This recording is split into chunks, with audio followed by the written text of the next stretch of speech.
You want to hear a ghost story, huh? Okay, I'll tell you what I know. And what I'm about to say is experiences that I've experienced myself, or from what people have told me that I've had all the confidence in the world in. People that were God-fearing, honest, patriotic, flag-waving individuals. And most of them have gone on now. And I've heard a lot of stories I didn't put much confidence in. So I'm just going to tell you boys stories that I know are true. And on down the line here, well, I've got one that I experienced myself, and I'll tell you about it. But anyway, you boys have been here for the last week, and you run up and down the road. You've been over here in the pasture. You've been by the orchard. And I've told you that in 1834, my ancestors came here from Georgia. In 1834. That's over 150 years ago. And they settled right over there. And they were among the more fortunate Indian people that moved out of Georgia. They were plantation owners, and they had Negro slaves that they brought with them. And they built them a big log house right over there in that orchard, where the orchard is now, because there was a living spring over there. And then them and their slaves worked this ground around here. And they raised corn and squash and potatoes and cattle and hogs, and life was easy, real easy. But then, of course, they had hardships. And there was a lot of trees around, kind of dark. And from that time on, until the time I was a small lad here, this whole country was, it kind of lent itself to people gathering up and talking at night and telling stories. And these are some of the stories that I'm about to relate to you that I heard and like I experienced myself. But that's how we entertained ourselves, by relating stories. We didn't call them ghost stories. We call them Hants. Hants. Some guy was being haunted over there. Some guy was being haunted over there. And some of these guys here was being haunted. And so they told about these things. We had no electric lights. We had no roads hardly. And we had no telephone. And we just sat around kind of entertained ourselves and related experiences that some other guys had. But so I'll tell you what I have heard and what I know.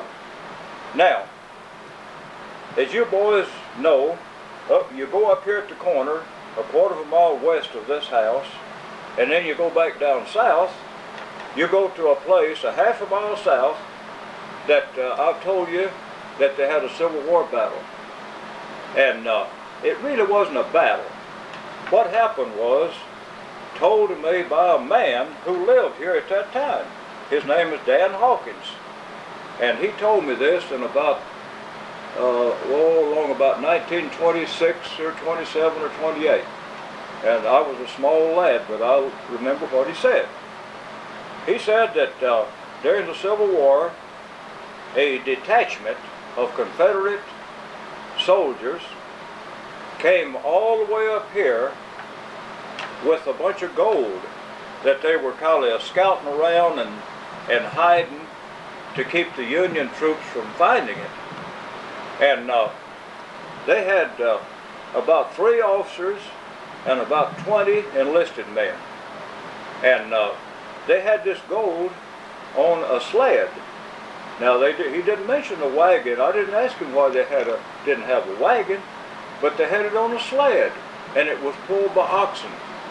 And they had, like I say, 3 officers and about 18 or 20 enlisted men, and they had 3 little Negro slave boys. Remember, they were from Texas, and they were Confederates, and they had slaves. But they had these 3 little slave boys that would hold the horses for the officers, and also go get wood for the cook, and carry water for them. So they came up here, and they got word from their superiors to hide this gold. And they went off down on the south of the North Canadian River, and they dug a big hole, and they buried this gold down there. And then they started back to Texas. And they got down here at this place I told you about, and the Confederates were camped out there. And they were going to get an early start the next morning for Texas. And the Northerners, or the Union troops, found out that they were there, and they didn't know they'd already hid the gold. So they decided to go and try to capture that gold and see what they could do about killing all these guys. Okay, they went down and attacked these Confederate troops. And really they weren't troops, they were just maybe they were members of the Confederate Army, but they weren't combat troops actually. They were just people that were hiding this gold. And they were attacked by the Union troops early one morning, and by noon the Confederate people had all been killed, including 2 of the little slave boys. But one little slave boy by the name of Sharper Hope, he survived. And some of these Indian people around here took him in, and then shortly afterwards they took him and sent him back to Texas, because he was crying all the time. He was only about 10 years old. He was crying and crying and crying. So they sent him back to Texas. But Sharper Hope remembered that they buried all this gold up here on the North Canadian River. Now there wasn't any roads here then. No roads, just trails. So when Sharper Hope became a man in Texas, and after the Civil War was over with and the slaves were all freed, well, he worked his way back to Oklahoma. It wasn't called Oklahoma then, it was called Indian Territory. He worked his way down here, and he established a home down here in a bend of the North Canadian River where he remembered that this gold was buried. And when I grew up, and before I grew up, and after I grew up, until 1964, when the lake come in, that was known as Sharper Hope Bottom. And Sharper Hope, he spent a lifetime digging for that gold down there. And I remember when we used to go possum hunting down there at night, and if we didn't have a good light, we were apt to fall into a hole where these guys had been digging for that gold. And they told all kind of stories about Sharper Hope Bottom and all the ghosts that were down there. Of course, like I said, they call them Hants. But that's in addition to what I'm fixing to tell you about over here by the Civil War battlefield, where all these people were killed. They dug a great big hole and buried them all in a mass grave. But I'll tell you a story about my Uncle Frank Rumsey. Now, Uncle Frank Rumsey, he used to live just right across the way here, about a quarter of a mile straight west here and a little bit north. And he used to go to another place he had up around Vivian. And then he'd go over and get some hay or some corn from his other place, and he'd come down that road. And when he got down the road, which was put in after this battle, oftentimes he would see a woman walking along the road in ahead of him, because Uncle Frank would always come along after sundown and just about dusky dark, because he'd work as long as he could back up there at Vivian. And he'd always see this woman. He saw this woman on 3 or 4 or 5 different occasions walking along, and she was dressed in a big long white gown, and she had a bonnet on, and she looked like a bride, and word got around that she was the bride, or she was going to be the bride of one of these Confederate soldiers that was killed there. And she came up here looking for him. She was always looking for him. So Uncle Frank, he'd drive his team up next to her, and he would always ask her if she wanted to ride. And she would always look up at him, and oh, she had a very pitiful look. Her face was just white as a sheet, and her eyes were dark, big, dark eyes. And then she'd look up at him and just kind of shake her head, and then all at once she'd disappear. But Uncle Frank was a God-fearing man, and he wasn't afraid of anybody, and he'd just whip his little old team up and come on home. Now, that happened to him several times. And then he had a son by the name of Lonzo Rumsey. And Lonzo would be working over there on the farm, and he'd come in dusky dark, maybe after sun had set. And he also would see this same woman, and he would always ride horseback, and he'd ride up beside of her, and he'd say, "Hi, ma'am, something I can do for you?" Because there wasn't any houses around close by. And then she'd look up at him, and he'd see the same thing that his father saw, a young woman. And she was very sad looking, very pale white with those big dark eyes. And then with Lonzo, she would just gradually fade away, and there wouldn't be anything there. But that happened over near this battlefield where all these guys were killed and buried right there. And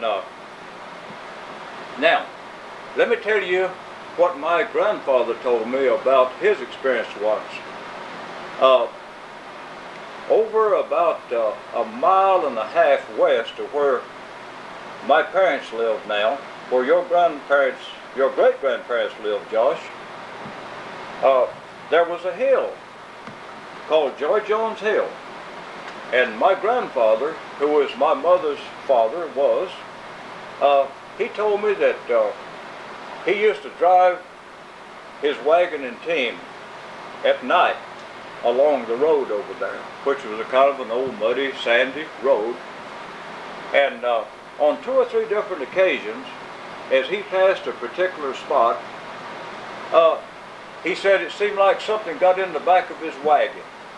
And he had a good team of mules, and up until that time, well, they'd just be walking along just nice. And when whatever it was got in the back of this wagon, it slowed him down. And it seemed like to him that the back of the wagon was just sinking into the ground. Something real heavy was in the back of that wagon. Now, my grandfather told me that he never looked around. But one time, the last time this happened to him, he said before he would just keep a going, and he'd have to whip his mules so that they'd keep a going. And the back of the wagon seemed like, he said, there's 2 or 3 tons in there. And then he'd feel this cold breath on the back of his neck. And he said it just scared the heck out of him, but he dared not look around because he was afraid to look around. And he told some people about that, and they told him, said, okay, you have a stick there. Said, you take a stick with you.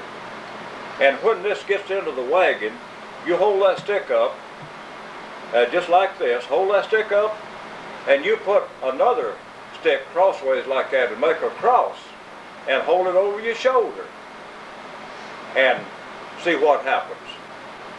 And he said that here this thing got in the back of his wagon, so he held that stick up and he made a cross. And until when he made this cross, well, this thing was breathing down his neck then, this cold breath, and weighting his wagon down. he made the cross, and seemed like the breast turned hot, and he heard low moans, just moans and groans, and he heard a big commotion back there, and whatever it was just fell out of his wagon, and went out across the brush, went out across the trees. So he never again saw this apparition, or he never again experienced that at all. Now, I was telling you about my ancestors bringing slaves with them. Well, the slaves had to work, and there were men and women slaves, and they had babies. And the women, when they had the small babies, had to put those babies into a little pen. And these babies were always crying. And right back over there somewhere. Nobody knows where these little pens were, or where the slaves had their little huts. But we do know where this big house was, because my father was born over there. We know where it was, right in the middle of that orchard. But the road that passed by that house wasn't quite as far away as this road is now. It come more or less up over this hill right here, and then went on down pretty close to that house and on over to Stidham. Just kind of a trail. But people have told me when I was a small lad, Uncle John Newton especially, that he used to come by here, and in daytime, when it was a real cloudy, moist-like day, well, he could hear babies crying over there. See, at that time, the house was gone. This was about 1915, 16, 17, 18. He could hear babies crying. And he said one time, he stopped and said, when he stopped, the babies would quit crying. But when he started walking on up a little bit, the babies would start crying. So he just kept walking, and then he turned up north there to where he heard this baby sound. And as he walked up, well, he never could get to where this sound was. It was always just a little ahead of him, just a little ahead. And then when he'd turn around and come back to the trail, well, those babies, the sound of their voices crying, would follow him back. And Uncle John Newton, he was a big man and a brave man. And he wasn't scared, he wasn't afraid, but he said he'd just go on to Stidham.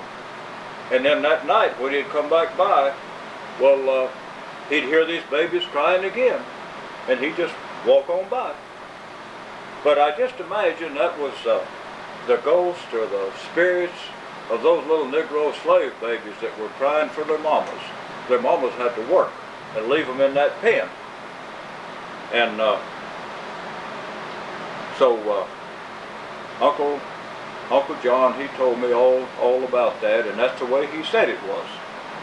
Okay, now, I've never, this is my first experience at this camera business, and I don't know how I'm doing. Do we have a lot more time? Okay, Raymond says we have a lot more time, so I've got about 3 or 4 more stories to tell. And I'll tell one of my own experiences, and here in just a second. But, you know, I'm getting to be an old man. I'm going to be 70 years old here in a year or two, and my memory is getting awful bad. And I wonder if I could have a little something to refreshen my memory. Could I have something? Excuse me just a second. I'll bring that over here, and this is something here that my son Mark sent from Arizona. My dad got into it the other day, and by golly, my son Mark's going to have to get on the ball, and if he wants me to remember anything from now on, he's going to have to send me something else, because I'm getting old. I need a little Coke or something to mix in here with this. Mark, if you're watching this, I want you to note that that's just about empty. And your poor old father living on a fixed income back here in Oklahoma, I can't afford to fill this up. Now, if you get to see this, Mark, you remember that I need something like this to refresh my memory once in a while. Okay, I'm going to tell you now about, now just a minute, I want to be real capable of telling about this one because this involves me.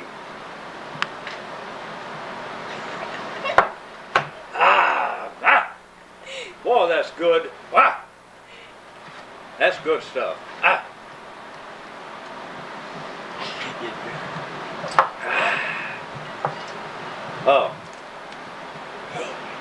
Now, when I was a small child, about 6 years old, I fooled a lot of people. A lot of people thought I was kind of special. And then the only people that think I'm special now is me. But I think I'm still special. But getting back to when I was 6 years old, we lived over there where my parents live now. And when I was 6 years old, I used to play a lot in the backyard. And this one particular day, my sister and I were playing a lot in the backyard. And all at once I looked up, and there was old Grandma Smith, an old lady that lived all alone in a little old bitty shack up about 3/4 of a mile east of where we lived on the side of the road. And there this old grandma was, about 3 feet off the ground, just exactly like I remember her. I remember it to this day. And I looked up there and I started to say, well, Grandma, what are you doing up there? And all at once she disappeared. Just go boom, just like that. And that scared me. So I took off running. I run in the house and I told my mama, I said, Mama, I saw Grandma Smith out there in the yard and she disappeared. Well, my mom was a woman of action, and she said, well, if son saw this spirit of Grandma Smith, there must be something wrong with Grandma Smith.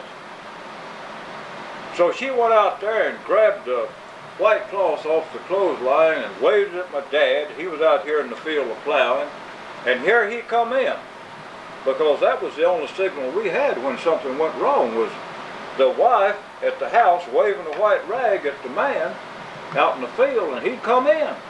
So here come my dad in, and he drove his team in, and so he stopped the team there at the house, and his horse, his saddle horse, was up there in a little old pasture around the house, and he said, what is it, Lily?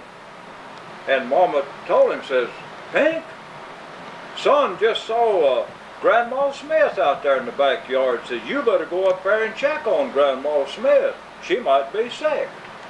Daddy said, okay, I'll go check on Grandma Smith. So he saddled up his horse right quick, jumped on him, and he loped up to her house. And at that time, there wasn't any weeds or anything around, no brush in the country, and you could see for 2 or 3 miles any way you looked. So we saw him going up to Grandma's house, and he got out off his horse in front of her house, and he went in the front door.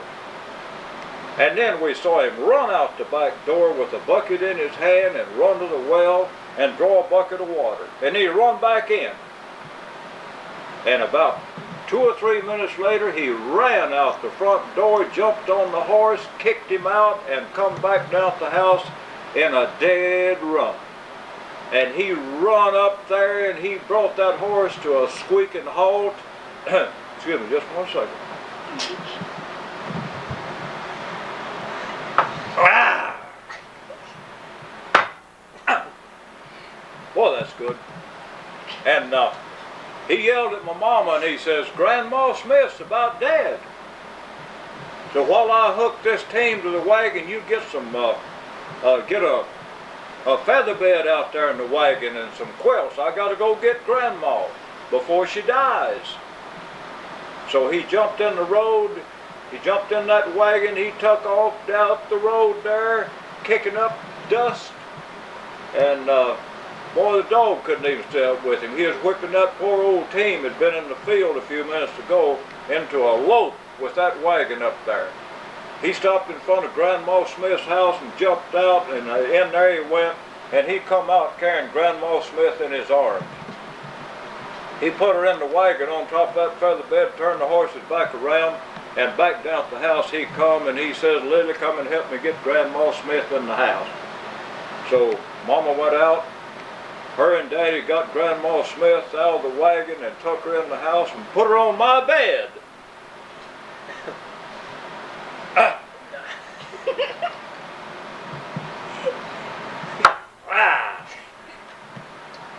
Well, I didn't care too much about that, but they kept her on my bed for about 2 weeks. I had to sleep on the floor. And I didn't like sleeping on that old hard floor. It had splinters sticking up in there, stick me once in a while. But Grandma Smith, after they poured some chicken soup down her and poured some more water down her and some good old fresh buttermilk and all and got her kind of strong, she said, I want to see Jack. She called me Jack. She said, I want to see Jack. Says, come here, Jack. Said, Jack, you saved my life. Says, of all the people around here that I thought of, you were the person I thought of that was qualified to see me, see my spirit, and get help to me. Because I've been out of food up there for 4 or 5 days, and just yesterday I drank up my last drink of water. And says I was fixing to die. Says I could just see those pearly gates right out there in front of me. But as a last resort, I thought about you, and I sent my spirit to you, and you done the rest. Okay, Grandma Smith stayed with us for 2 or 3 weeks. Mama nursed her day and night, fed her chicken soup, and then cornbread and buttermilk, black-eyed peas, and boy, in about 2 weeks, old Grandma Smith has jumped up in the air kicking her heels. But that, I can get Mama's and Daddy's affidavit that that's true. That is true. That happened to me. And, well, let me tell you a couple more maybe. This one, an old buddy of mine up here in McCree Bend,